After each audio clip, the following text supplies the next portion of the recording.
주요 우리나라 산업 중에서 수출이 이 정도로 성장한 산업이 사실 방산밖에 없다고 말해도 될 정도로 네. 성과가 매우 좋아요. 그러니까 2006년 정도만 해도 방산 수출액이 2억 6천만 달러, 2023년에는 약 130억 달러 이상을 수출을 했습니다.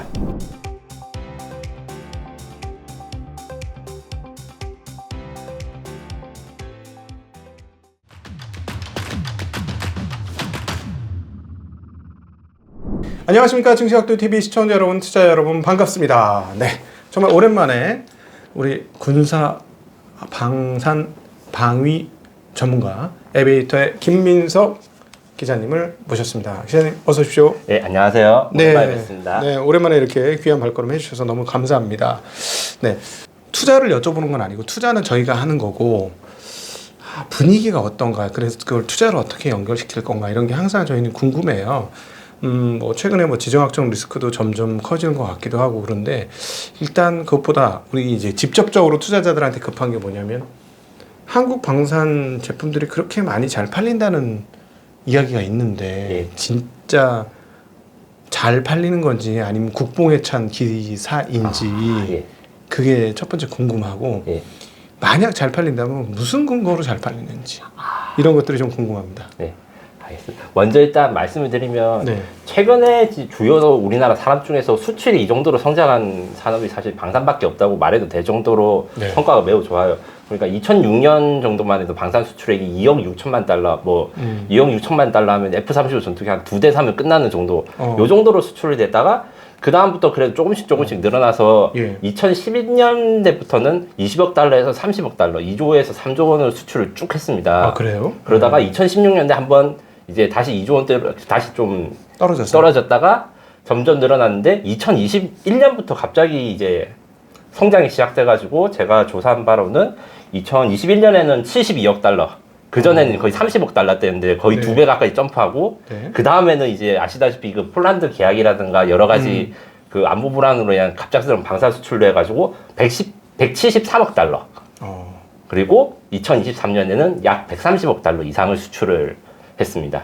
2023년은 130억 달러. 네. 22년에는 그러니까 약간 특수한 상황이었네요. 그렇죠? 173억 예, 달러 이렇게 된 게. 네.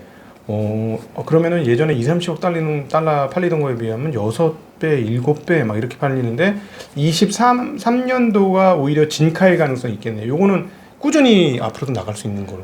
요것도 사실 이제 앞으로 이제 천천히 말을 할 건데 원래 23년 목표는 200억 달러였으나 이게 잘 진행되지 못했습니다.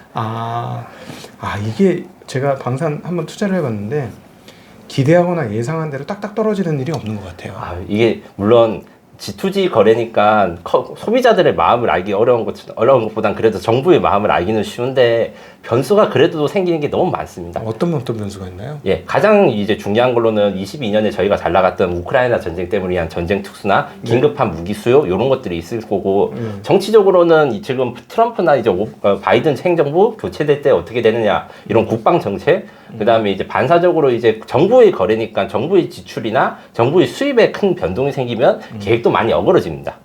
이런 것들이 이제 그 리스크 요소라고 할 수 있습니다. 그러니까 최근에 폴란드인가가 대통령인가 이 집권 세력이 바뀌고 나서 이거 못 파는 거 아닌가 이런 설이 있던데 결국은 집권 세력이 바뀌면 확 바뀔 수도 있는 거군요. 예, 그리고 집권 세력보다 더 중요한 것은 돈, 그다음 정부가 가진 지출을 어떻게 할 것인가에 대한 고민이 사실 사는 사람 입장에서는 많이 되고 그렇습니다. 그렇구나. 지금 계획을 잡는다고 계획대로 되는 건 아니란 얘기네요. 다만 이게 방산의 경우에는 10년 정도 개발하고 10년 정도 세일즈해서 30년 정도 바라보는 아주 롱텀인 프로젝트가 많습니다. 그래서 이제 각도기님이 군생활 하신 이야기를 저한테 잠깐 해주신 적이 있는데 각도기님이 군생활할 때 보신 무기가 지금도 사실 공군에서 쓰고 있는 것들이 있고 한번 저번에 말씀드렸듯이 그렇게 20-30년간 라이프 사이클이 워낙 기니까 대신에 고객들도 이제 애플 신제품이 내년에 뭐 나올지 모르고 폴더블 아이폰이 언제 나올지 모르는데 우리 KF-21은 내년에 뭐가 나오고 혹은 미국이 무슨 전투기 나오고 이거는 10년 전부터 꾸준히 알고 거기에 대해서 정보를 수집하고 이거 살까 말까 고민하는 시간이 깁니다. 요 부분은 이제 일반 산업보다는 좀 그 계획이 좀 길고 보수적이다. 이런 부분도 있다라고 말씀드렸습니다. 그러네요. 제가 90년대 중반에 그 군생활을 공군에서 했는데 그때 이제 베트남전에서 사용하던 비행기가 네. 그때 그쵸. 그 비행장에 주력 비행기였어요. F-16은 신형이었고, 네, 그때는 주력 F-4 네. 팬텀 네. 네, 그거를 쓰고 있었습니다. F4가 올해까지 운영됩니다. 저보다 나이가 더 많이. 그럴 수도 거의, 있어요. 그러네요. 저보다 나이는 많은 건 확실한데 이게 물론 이제 올해 태어나는 건 79년생입니다. 네. F4가. 네.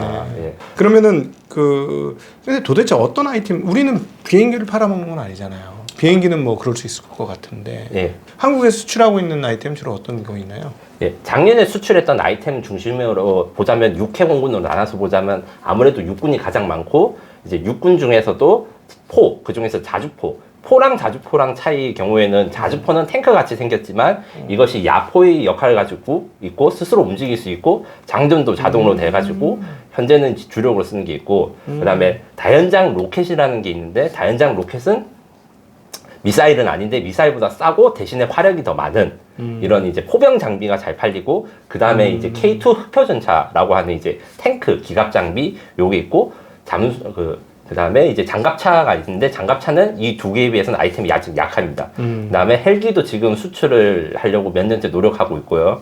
공군으로 넘어가자면 공군에서는 이제 T-50과 FA-50 한국항공우주산업이 생산하는 이 훈련기와 경전투기 요것들이 있고 이제 앞으로 28년 이후에는 KF-21 보라매 전투기도 이제 수출 대상에 들어갑니다.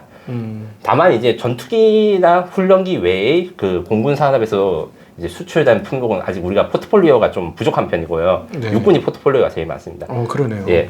해군 같은 경우에는 우리가 이제 군수 지원함, 그러니까 이제 바다에 떠 있는 군함한테 물자랑 연료 같은 걸 보급하는 배, 그 다음에 이제 전투함 같은 경우에 이제 간단하게 엄청 최신의 미국산 배랑 똑같은 그 몇천억짜리 보다는 이제 1,000억 원에서 2,000억대에 약간 저렴하고 순찰도 되지만 미사일도 달린 그 정도의 동남아에서 수출한 것들이 있고 그 다음에 최근 노력하고 있는 게 잠수함인데 대당 8천억 이상에서 2조 원 이상이 드는 이제 장보고 배치 3, 장보고 3 배치 1이라고 하는 이제 잠수함을 폴란드, 필리핀, 캐나다 등에 지금 수출 세일즈를 하고 있습니다. 대신에 이제 이지스함이라고 부르는 이런 전투함이라든가 항공모함 이런 것들 같은 경우 우리가 좀 수출해서 좀 약한 시장입니다. 우리나라도 항공모함 갖고 있는 게 없잖아요. 예, 만들 수는 있습니다. 돈만 주면. 그래요? 예. 이지스는 우리나라가 만든 건가요?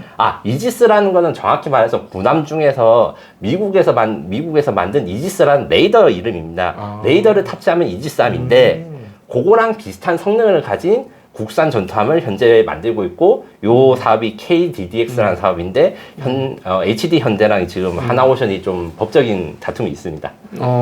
어떤 법적인 다툼입니까? 기밀 유출 사건에 대한 가점을 어떻게 할 것인가에 따라서 하나오션이나 혹은 그 하나오션과 HD 현대가 같이 입찰을 하면서 이제 경쟁 입찰로 가느냐 혹은 하나오션 단독 입찰로 가는 요런 그동안에는 하나오션에서 했기 때문에 요거를 예를 들어서 HD 현대로 넘겨주면 일종의 군사적인 정보들이 넘어가야 되니까 많은 사람들이 알면 알수록 군사기밀 유출된다 그런 얘기인가 보죠? 아닙니다. 그 군함의 경우에는 한 배를 세 척씩 만들 때마다 야 이거 누가 건조할래 이런 입찰을 한다. 그러니까 FA-50은 무조건 한국항공우주산업이 만드는데 배나 잠수함은 어떨 때는 그 HD 현대가 만들다가 어떨 때는 하나오션이 만들다가 이렇게 왔다 갔다 하는 게 있었는데 잠수함 사업이라든가 지금 KDDX랑 구축한 사업에서 이제 단독 입찰될 수도 있는 상황이 있어서 거기에 대해서 지금 많이 방사청이나 이런 데서 좀 논쟁 중입니다. 그렇군요.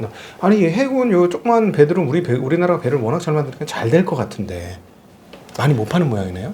예, 여기가 지금 우리의 아직 남은 도전 분야라고 할 수 있습니다. 이미 전투기까지 팔았으니까요. 네. 그럼 이거는 아직 덜 결혼했다.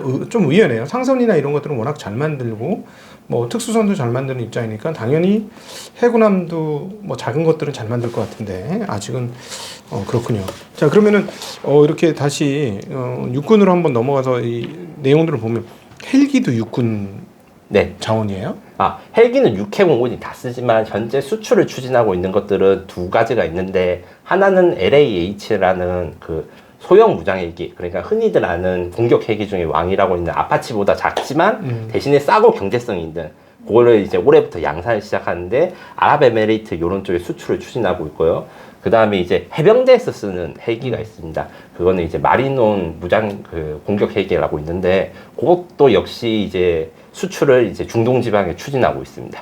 그럼 이거는 어디가 만드는 거예요? 하나 에어로? 한국항공우주산업이 기체를 만들고 하나 에어로스페이스가 엔진을 면허 생산합니다. 아, 그렇군요. 네. 면허 생산한다는 거는 그럼 외국 건가 보네요. 제너럴 일렉트릭사한테 라이센스를 받아가지고 라이센스 프로덕션을 합니다. 아, 그런 구조군요. 네. 네네네. 아, 근데 어때요? 그 아파치 헬기는 사실 미제고, 네. 사실은 우리 공군 그 비행기 쪽은 워낙 미국이 강세다 보니, 걔네가 다 할 것 같은데 우리나라도 이게 실력이 되는 건가요? 실력이 되는 부분이 있고 좀 어려운 부분이 있는데 일단 실력이 되는 부분 저희가 이제 폴란드 사업에서 이제 보여드렸듯이 납기는 대한민국이 세계 최고다.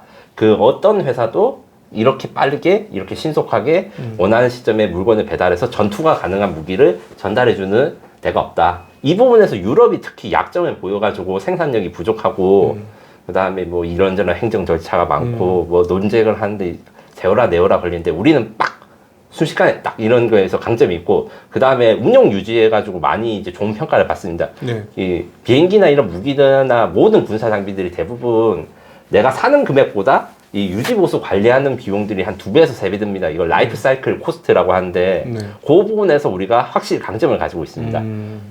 예, 그리고 다만 단점이 있는데 IP가 저희가 좀 약점입니다. 지적재산권. 네. 그거 다 미국 거겠죠, 뭐. 아니 유럽 것도 있습니다. 어떤 사건이 있냐고 하면 이제 T50이나 FA50 같은 경우에는 미국 로키드 마틴한테 이제 기술 지원을 받아서 만든 거기 때문에 수출이나 할 때 약간 절차가 필요하고 엔진도 미국산이고 지금 제가 헬기 잠깐 이야기를 했는데 사실 헬기도 IP가 이제 유럽 에어버스 헬리콥터에서 이제 기술 지원을 받아서 만든 거기 때문에 제3국에 수출할 때 다소간 이 뭐라 해야 되나 엇박자 혹은 이제 그 뭐라 해야 되나 딴지 이런 것들이 있습니다. 왜냐하면 유럽에서 이제 IP를 받아가지고 이제 만들어서 수출을 하려면 유럽에서 이거 원본을 사 왜 짝퉁을 살라고 그래 뭐 이런 식으로 중동 국가에 멘트를 치고 하는 것들이 있더라고요. 네, 그런 것들이 약간 지금 현재 숙제라고 할 수 있습니다. 근데 가격은 유럽 에어버스 이쪽이나 만든 것보다 훨씬 저렴할 거 아닙니까? 훨씬 저렴하죠. 근데 구매 단가도 중요하지만 중요한 건 우리나라 무기는 유지비가 저렴하고 수리 고장이 잘하고 이런 것들에서 이제 매우 좋은 점수를 받고 있다. 이렇게 생각하시면 됩니다. 아, 그러면은 수리 소위 말하는 메인테넌스인데 그러면 결국은 기업들은 메인테넌스에서 돈을 벌 수는 있는 거네요. 네. 다만 이제 우리가 후발주자이고 그다음에 아직은 그래도 이제 후발주자고 미국 방산업체보다는 전체적인 코스트가 낮은 걸 이용해가지고 수리 비용의 저렴함을 이제 장점으로 내세워서 이제 세이즈에 나서고 있다 생각하시면 됩니다. 네. 아무래도 이제 이런 비행체는 아무래도 우리나라가 시작한 지 얼마 안 되니 마치 옛날 포니 같은 생각이 나네요. 포니가 우리가 껍데기는 만들었습니다만 엔진은 뭐 예를 들어 일본산 엔진을 박아서 네. 판다든가 뭐 이랬으니까 미국에 선전할 때조차도 엑셀이 일본산 엔진을 사용한 자동차 뭐 이런 게 선전을 했으니까 디자인도 이제 이탈리아에서 받아왔다고 기억하고 있습니다. 그러니까 딱 그런 정도의 이제 막 걸음마를 시작한 그런 정도 수준인 것 같고 들어보니까 반면에 장갑차라든가 전차, 자주포, 로켓 이런 쪽은 어떻습니까? 이런 쪽은 한국의 경쟁력이? 예, 그 국방 기술 품질원이라고 이제 무기가 얼마나 잘 만드는지 검사도 하고 우리나라 기술이 얼마 정도 되는지 이제 점검하는 기관에서 지상 무기 같은 경우에는 해외 선진국 대비 90% 이상의 기술 수준에 도달하고 있다고 이야기를 하고 있고요. 실제로 제가 보기에도 최신의 1급 무기들이랑 거의 다를 바가 없습니다. 다만 이제 이게 고객의 문제가 있는데 현기차가 내수 때문에 해외가 발목이 잡는 경우가 있는 거랑 비슷한 겁니다. 한국에서는 우리 기업 같은 경우에는 기술은 높은데 우리 육군이 요구하거나 육군이 쓰는 장갑차, 육군이 쓰는 탱크 이런 게 옵션이 수출형보다 조금 떨어집니다. 왜냐하면 육군이 이제 가격을 좀 다운시키고 싶고 간략하게 하고 싶어가지고 그래서 이제 해외 경쟁자들은 옵션을 새로 단 최신형 무기를 점점 빨리 내놓는데 우리는 이제 우리는 아직 그건 없어. 근데 너네들이 돈을 주면 옵션을 만들어서 달아줄게. 이런 식으로 하는 것 때문에 이것이 약간의 약점이라고 할 수 있습니다. 그렇군요. 그 아까 말씀하셨던 K9 자주포죠. 자주포가 K9이고 흡표전차는 K2인데 네. 이 두 개 차이가 뭡니까? 네. K9 자주포 같은 경우에는 자주포는 10에서 40km 사이의 표적을 공격합니다. 표적을 공격할 때 직접 보고 공격하는 게 아니라 전방 포병 관측반이라는 것이 여기 어느 좌표에 포탄을 쏴줘 이렇게 요청을 하면 포를 쏘는 거고 곡사라고 합니다. 이렇게 탄도 비행을 걸쳐서 산 아래에서 아니면 산 너머에 있는 적을 공격하는 거고 탱크의 경우에는 직사 무기라고 해가지고 포를 쏴서 대포알로 적을 공격하는 건 똑같은데 눈에 보이고 근접전에 있는 전투를 하는 그런 이제 무기라고 생각하시면 됩니다. 그러니까 이 자주포는 그냥 원래 포인데 차 위에다 올린 포네요. 예, 맞습니다. 근데 멀리 나가는 그렇지. 그냥 포도 멀리 나가잖아요. 그쵸. 서울의 밤이라는 영화 보면은 그때 어디였죠? 청와대 옆에 파리포 쏴! 뭐 이랬던 게 있는데 그게 포잖아요. 예, 맞습니다. 네, 그거에 전동 장치를 달아가지고 움직이는 포다라는 거죠. 예, 지금 마침 그 영화에 나오는 그 포를 지금 우리 육군도 아직도 쓰고 있습니다. 트럭에 얹어서. 이동시킬 때 트럭에 얹어서. 네, 아니 그냥 아예 차에다 얹어가지고 그 통째로. 그렇군요. 예. 근데 그 예를 들어서 자동차나 이런 게 움직이면서는 못 쏘겠네요. 그러면. 최신 버전은 이제 움직이면서 쏘는 대포 그 자주포들이 이제 우리의 경쟁자 독일 같은 데서는 이제 선을 보이고 있습니다. 그렇군요. 네, 저희도 그걸 따라가서 이제 경쟁을 해야 되는 상황입니다. 그러면 정확도가 떨어질 거 아닙니까? 맞습니다.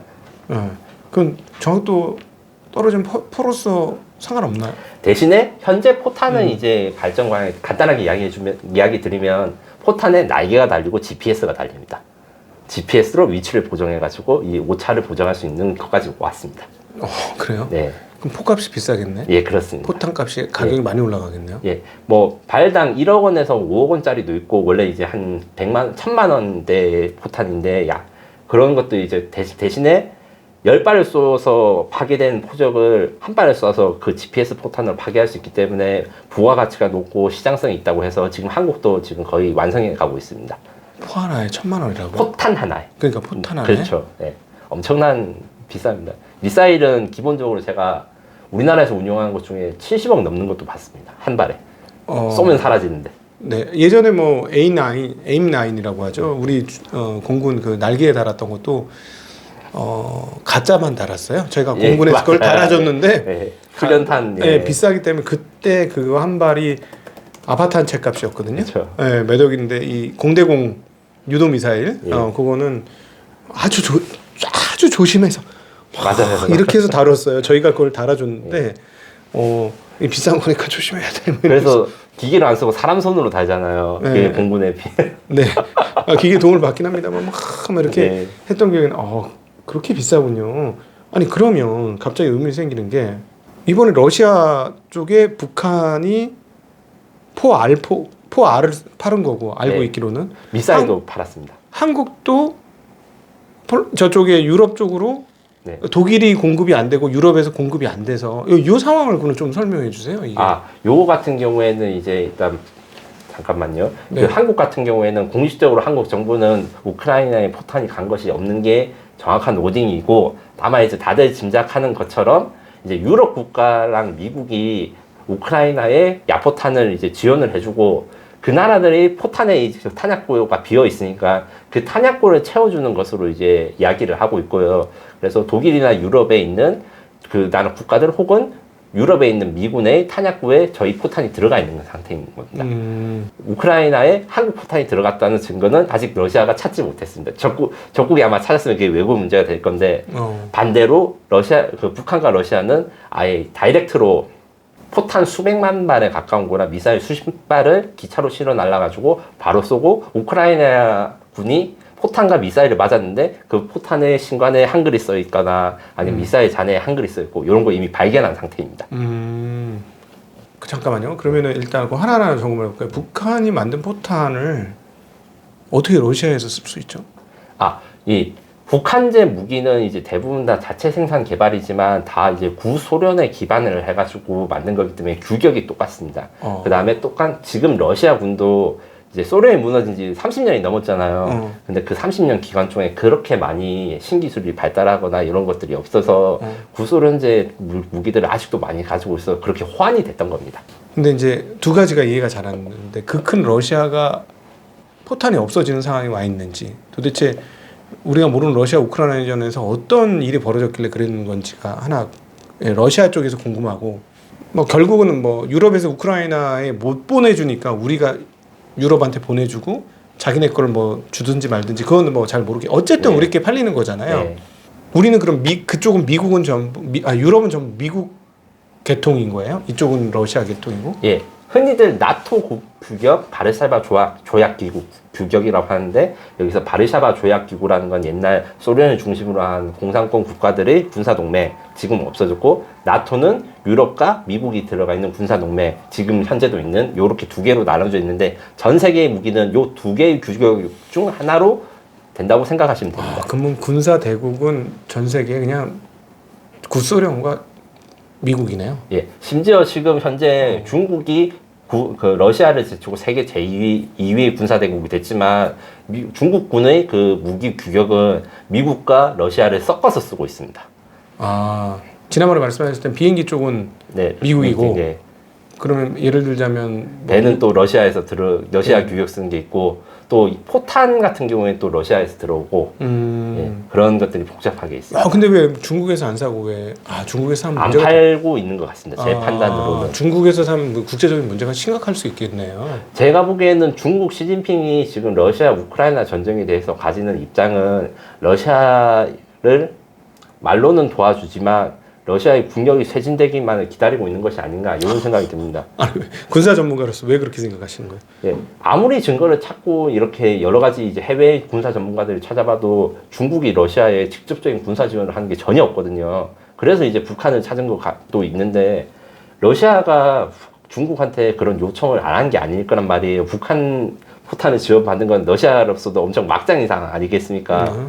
그래서 당연히 이제 서구권의 이제 군사 전문가들이나 연구자들이 러시아랑 중국이 무슨 군사적 교류를 하는가 하는데 그게 없어요. 그게 없다는 것은 러시아로부터 중국은 이제 에너지만 싸게 수입받고 그 다음에 알리익스프레스 같은 걸로 러시아 사람들이 다 중국산 물건만 사대 뭐 나머지는 모르겠다 이렇게 방관자적 입장을 취하고 있는 거로밖에 보이지 않습니다. 아니 경제적인 도움을 물건이 다 막혔으니까 경제적인 도움 주는 걸로 충분하다. 군사적인 도움을 주는 거는 다른 나라가 보기에 좀 민망하다.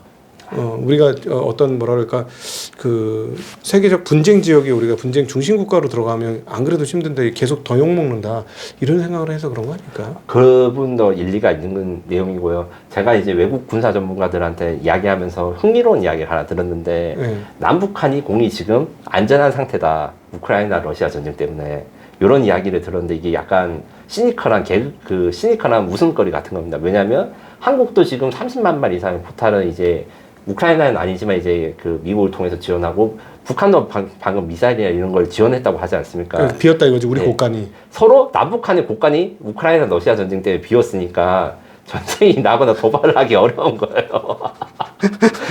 그래서 우크라이나 전쟁이 지속될수록 오히려 한반도가 안전한 것이 아닌가 이런 말을 하는데 요 이론을 시진핑의 입장에서 보면 시진핑 입장에서는 자기 무기고에 있는 무기들을 러시아한테 주면 우리 곳간이 빈다. 예, 대만을 언제든지 침공할 수 있고 대만을 점령할 수 있다는 긴장 상태를 조성해야 되는데 쟤네들 전쟁 못해 무기나 이런 거 없잖아 이런 것이 생길 수 있습니다. 이게 이유가 다 무기들이 생산 시간이 엄청 깁니다. 보통 이제 비행기 같은 경우는 개발 10년 생산 10년 이렇게 이야기하는데 주문 한번 떨어지고 자주포든 비행기든 최소한 원래 5년에서 10년을 바라보고 이렇게 주문을 하고 이제 우리나라 같은 경우에 지금 여러 가지 방법을 써서 지금 2년 안에 납품을 할 수 있는 놀라운 성과를 냈기 때문에 지금 방산 수출이 늘어났는데 이래서 한번 이제 고가를 내어주면 이거 채우는 게 쉽지 않아요. 몇 년을 기다려서 채우는 포탄들을 뭐 몇 달 만에 써버리고 이렇게 됩니다. 전면전 상황에서는 이런 게 문제가 있습니다. 아니 그러면은 유럽도 자기네 거 내주렸다가 자기 곳간 비울까봐 안 주는 거예요? 아니면은 왜 그런 거예요? 생산 능력 자체가 없습니다. 이게 한국군이 지금 사실 2010년대 이전에서는 방산 수출량이 매우 적었다는 말씀을 초반에 드렸잖아요. 네네. 그것은 이제 세계 방위 사업이나 방산 수출의 트렌드가 원래는 재래식 무기가 아니라 첨단 무기 혹은 대테러전에 맞는 무기들 이런 것들이 각광을 받아가지고 한국군이 잘 만드는 뭐 포병이라든가 재래식 무기 포탄 이런 것들이 수요가 매우 적었어요. 수요가 적다 보니까 생산 라인이 줄어들어서 가령 이제 독일 같은 경우에는 전통의 전차 강국 2차 세계대전 때부터 유명한 그랬는데 생산 기반이 없고 막 그리스의 라인 그 생산 라인이 들어가가지고 하고 납기가 안 되고 있고 뭐 이런 것들이 있었는데 전쟁이 터져서 다시 생산을 하려니까 이게 쉽게 복구가 안 되는 거죠. 그러니까 평화의 시간이 길었다라는 것이죠. 예. 어떻게 보면 미국 1극 체제가 1980년대 이후에 됐고, 그러니까 그 동독과 그 소위 말하는 독일의 장벽이 무너지면서 진짜 근원적인 세계 평화의 시대와 미국 1극 체제가 만들어졌고, 그 기간이 한 30년 동안 진행되고 중국의 WTO 편입되고 이러니까 전쟁할 일이 없었어. 그러니까는 이게 좌초자산 소위 말하는 그런 거에 대해서 아무도 안 만들었다. 다만 여기서 이제 잠깐 제가 보충 설명해 드려야 될 게 냉전이 끝나고 나서 세계 방위 사업 시장 규모는 사실 줄어든 적이 없고 늘기만 했습니다. 그래요? 네, 늘기만 했고 이제 전쟁이 일어나지 않은 건 아니죠. 왜냐하면 이제 테러의 전쟁이 10년 넘게 가고 이라크 전쟁 났는데 그때 미국이 쓴 전비가 엄청나지 않았습니까? 그 다음에 이라크 전쟁 같은 경우나 이제 그 아프간 전쟁 같은 경우에 유럽 국가들이 다 파병을 했어요. 그래서 각 국가들이 전비 지출이 엄청 났는데 테러의 전쟁 같은 경우에는 뭐 이슬람 저항 세력이나 뭐 이런 사람들이랑 싸우고 맨날 치고받고 하는 것들이라서 전면전과 다른 무기들이 필요하고 전면전과 다른 신무기들을 연구 개발했던 게 우리보다 잘 나갔던 사람들. 그러니까 유럽과 미국이 테러의 전쟁에 맞는 무기들만 막 2010년대 생산하다가 2020년대에 갑자기 생각한 대로 전면전이 터진 거죠. 근데 전면전에 대해서 제일 잘 준비된 나라가 어디 있는가? 세계에서 대한민국밖에 없다. 우리는 전면전을 항상 준비하고 있었다는 뭐 민족적인 어떤 따져보면 네. 아주 비극이 네. 수출 증가를 이어준 양국이 그래도 아마 이게 역사적인 기록에 남을 거다. 100년 뒤에 보면 양 국가가 세계 두 진영으로 갈라져서 무기 장사를 했다. 네. 이렇게 역사에서 이 역사를 나중에 어떻게 평가할 것인가 너무 저도 궁금합니다. 웃겨요. 웃길 것 같아요. 네. 네네.